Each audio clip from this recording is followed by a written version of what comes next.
The connection is so bad that I cannot finish my live broadcast. So I'll just continue through this recording and I'll just upload it later. Anyway, the events leading to 2020 was just crazy, as in, so many hostile persons created internal conflict within us, dispersing us as a family. There was no unity, and that we took different stands, different ways to resolve the problem. For like, it had appeared at one point in time that I totally lost it. I lose the moral ground to lead the family. I lost my capacity to become a head of the family, to become the mother and the parent because of what had happened. That the I don't know it's if it's prejudice, but at some point, my daughter told me, this would not have happened had you, the blame game. You did this and you did not do that. So many could have been. And what if it was the point in time that, during the what could have been and the what if, that I had to preserve the the proof of how I made the best decision. That I it's they were judgment calls, economically, or family economics, financially, and that, certain things had happened beyond my control. And so we had needed to take stock, to make sense of everything, and we could not do so if we leave the country at that time. And um, you know going out of the country by maxing out your credit card.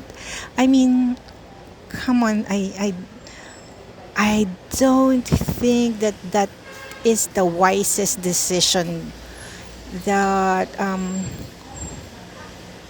whatever the things that they were not saying is also crucial. It's as crucial as the things they are telling me, and what were not being said, or what were happening beyond me. So it was at that point in time, I decided to pull a rank over them. I'm still the parent of the family, in this family.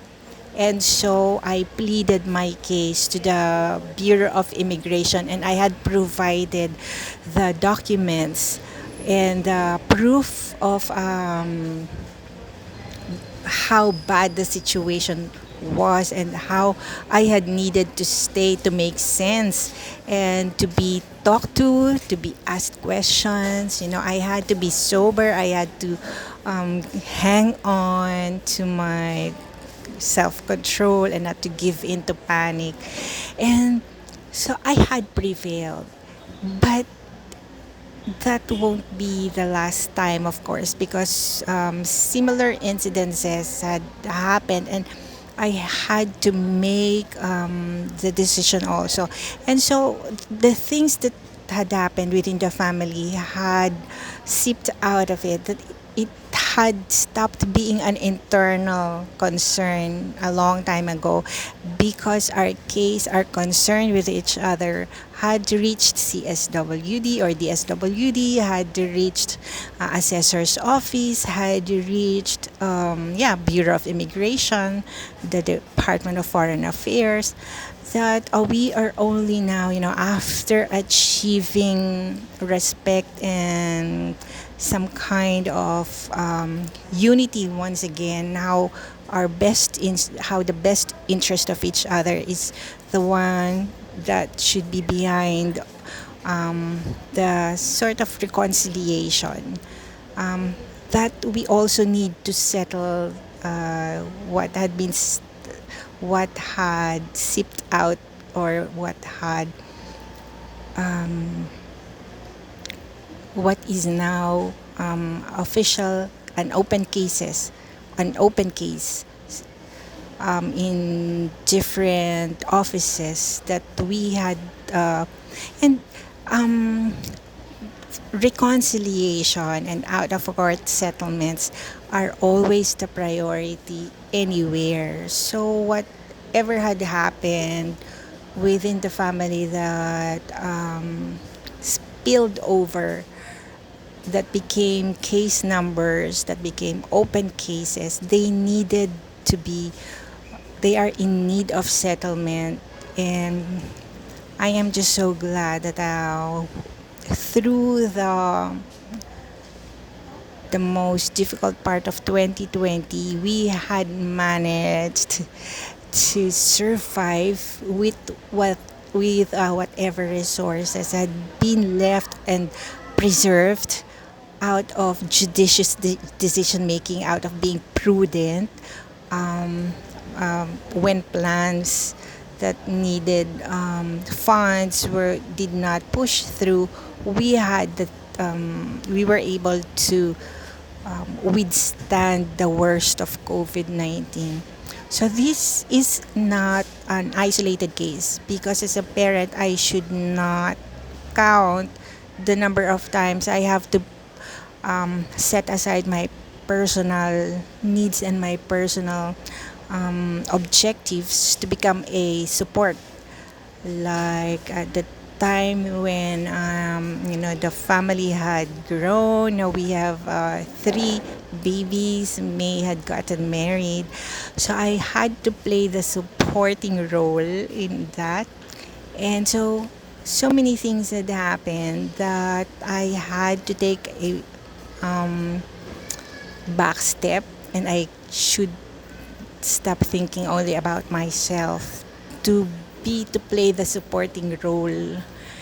And so all these things are needed to be put on record so that the open cases can finally be settled. Yes, I had a serious talk with the clerk of court of RTC Region 4 here in Lucena, and Attorney Castillo said that is the actually the goal of the judiciary, to have to have the disputes and conflicts to be resolved amicably, and those that have spilled out of the house, out of the family, and there had been open cases, should be resolved extrajudicially, and that reconciliation can happen. So I don't think reconciliation can happen if the real facts will not be brought out, so that if another incident come up, the motive and the intent will not be doubted, to bring back the trust in each other, the trust to lead, to trust the wisdom behind the decision, to not jump into conclusion by saying na if a hostile person come over and knocking our door, it's immediately the fault of their mother. Yours truly, Clarissa, talaga, that sometimes things happen beyond my control, that even though I did the right thing, things still manage to get out of my hand, out of my control, and that they should not readily put the blame on me, on like my decisions, my way of thinking. So what's happening now? In details, we are leaving the motherhood statements, who's to blame, and incidences have facts, and those facts had been entertained to sort out family problems. And I don't think we are isolated in this, because every family goes through what had happened, differences of opinions, differences of decision making. And so I'm just so glad that as I lead the consolidation, bearing a husband who has different wife. My record with various identification, it would be it had been a very insane last 20 years. And now that we're beginning to go back to what the law, because like the institution of marriage is no prescription period, that it doesn't expire. So all the transactions that I did wherein I had been assigned to a different husband, a different civil status, they would be compared to how to my status at the time when my record was correct. The time that my record was accurate, what was my status, and so the change of status because of erroneous records, they had to be come under the real procedure, because it is only by judicial decision that a marriage can be terminated, that the marital and conjugal relationship can be cut off to allow for transactions, extramarital transactions. So yeah, and praise God, it's really happening now, and it would not have happened had I, had, if I do not have the wherewithal and the wherewithal that can come from business experiences, personal experiences. So I thank God for giving me the opportunity to see through this road back to normalcy and the usual. What's just what's correct, and what I believe is according to God's will. So for now, this is yours truly, Clarice T.